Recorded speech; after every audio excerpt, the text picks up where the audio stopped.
আসসালামু আলাইকুম।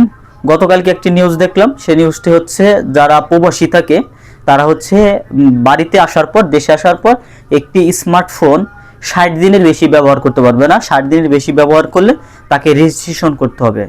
এখন আমি যেটা মনে করি এটি হচ্ছে সময় কম দেওয়া হয়ে গেছে। কারণ হচ্ছে একজন প্রবাসী যারা থাকে তারা সর্বনিম্ন 3 মাসের ছুটিতে আসে। 3 মাস বা 6 মাস, এটি আমার মতে 6 মাস দেওয়া উচিত ছিল। এখন আপনারা মতামত কমেন্ট করে অবশ্যই জানাবেন। আর একটি দেশের প্রবাসী যারা থাকে এদেরকে বলা হয় মেরুদণ্ড। প্রবাস থেকে রেমিটেন্স যদি না পাঠানো হয় তাহলে ওই দেশে কোনো উন্নতি হয় না। এই যে যারা প্রবাসে থাকে তারা অনেক কষ্ট করে টাকা পাঠায়, দেশে রেমিটেন্স পাঠায়, এই জন্যই আমাদের দেশ উন্নতির দিকে যাচ্ছে। আর প্রবাসী যারা থাকে তারা কিন্তু সব জায়গায় থেকেই অনেক মানে বিপদে পড়তে হয়। যেমন বিদেশে যাদের কাগজপাতি নেই তারা ওই জায়গায় একটা হয়রানিতে থাকে, দেশে আসার পর এয়ারপোর্টে একটি হয়রানি হইতে হয়, ভিসা প্রসেস এইটা ওইটা নিয়ে। এজন্য তাদের একটু দেশে আসার পরে তাদের একটু সুযোগ সুবিধা দেওয়া উচিত সরকারের। কারণ হচ্ছে একজন প্রবাসী দেশে আসার পরে যদি একটা সমস্যা হয় তাদের দেখা উচিত।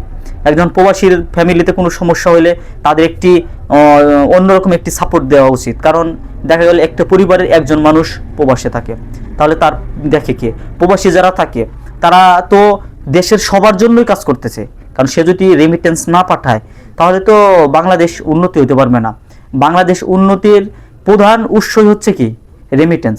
রেমিটেন্স যদি বন্ধ করে দেয় বাংলাদেশ শেষ। এজন্য আমি সরকারের কাছে অনুরোধ করব যে এটা হচ্ছে সর্বনিম্ন 6 মাস করলে ভালো হয়। আপনারা এটা 6 মাস করে দেন, কারণ একজন রেমিটেন্স যোদ্ধার জন্য এটুক তো আশা করতেই পারে। আর বেশিরভাগ মানুষই কিন্তু 6 মাসের ছুটিতে আসে ম্যাক্সিমাম। কারণ একজন প্রবাসী থাকে, সে 10 বছর আছে, সে হচ্ছে অবশ্যই 6 মাস ফ্যামিলির সাথে সময় দেওয়ার চেষ্টা করবে বা থাকবে। আর এত কম সময় 3 মাসের ছুটিতে আসলেও তো সে হচ্ছে 20 দিনে 10 দিনের জন্য কি সে রেজিস্ট্রেশন করবে ফোন? অবশ্যই না। এটা কেমন দেখা যায়? আর প্রবাসীরা আসলে কিন্তু অনেক কষ্ট করে দেশের জন্য কাজ করতেছে। তাই আমি সরকারের কাছে বিনীতভাবে অনুরোধ করব যে এটা হচ্ছে একটি ফোনের ইসের জন্য আপনারা এটা রেজিস্ট্রেশন যাতে 6 মাস চালাইতে পারে এরকম একটা ব্যবস্থা করে দেন।